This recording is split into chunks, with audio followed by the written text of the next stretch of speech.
Ça fait 10 ans que Waldemar Kita est l'actionnaire majoritaire de ce club. Il a utilisé 10 entraîneurs depuis qu'il est là, Kita. Il a recruté près de 70 joueurs. Citez-moi un joueur qui vous a marqué sous l'ère Kita. Citez-moi un entraîneur qui vous a marqué sous l'ère Kita. Je pense qu'il faut arrêter. Il a environ dépensé 35 à 40 millions d'euros sur des mercatos d'hiver, d'été, pour moi plus ratés les uns que les autres.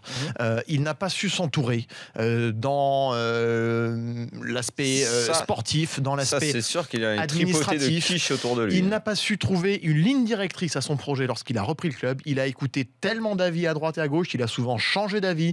On ne savait pas ce qu'il voulait faire de ce club. On ne le sait toujours pas d'ailleurs après 10 ans.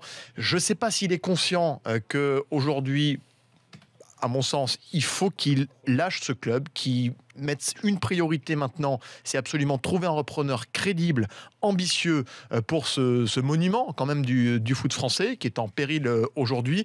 Et ça va bien au-delà du cas de René Girard là, que l'on peut voir sur les images de BFM Sport. Apparemment, c'est très tendu aujourd'hui. Ça a quand même précipité sa chute. Hein. Oui. Non, mais je veux dire, à la limite, Girard, je m'en fous. Quoi. On sait comment ça va finir. Il va partir, il va prendre son chèque. On savait déjà comment ça allait se terminer.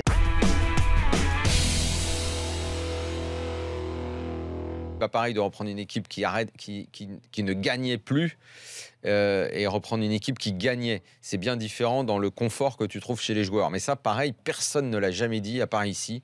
J'ai l'impression que les gens ont découvert des choses, c'est absolument fou. Mais ce qui est dingue, c'est qu'aujourd'hui, le PSG ne joue pas. C'est pour ça, ce qui m'emmerde, moi, c'est l'analyse du résultat. Ça m'emmerde. Parce que le PSG aujourd'hui ne joue pas fondamentalement mieux qu'en début de saison. J'ai vu des matchs, moi, en début de saison, où le PSG a mieux joué que dans le dernier match contre Angers, qui replace le PSG devant Monaco, c'est-à-dire avec 2 points d'avance sur l'équipe qui est encensée par tout le monde, ce qui est quand même pas rien.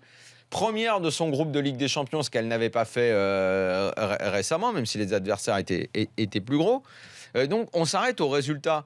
Mais moi, de la même façon, j'ai envie de dire, comme je l'ai dit depuis le mois d'août, qu'Emery travaille, qu'il ait tous les joueurs à dispo, qu'il réussisse à façonner et à trouver le bon chemin.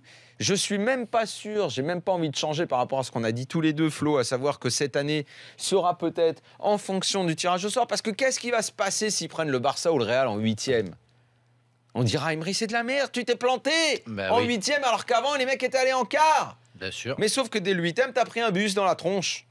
Une belle équipe. Donc qu'on arrête avec ces analyses à la petite semaine sur le résultat, qu'on cherche à aller un petit peu plus loin. Emery, on verra son travail s'il peut rester sur un cycle de 1, 2, 3 ans.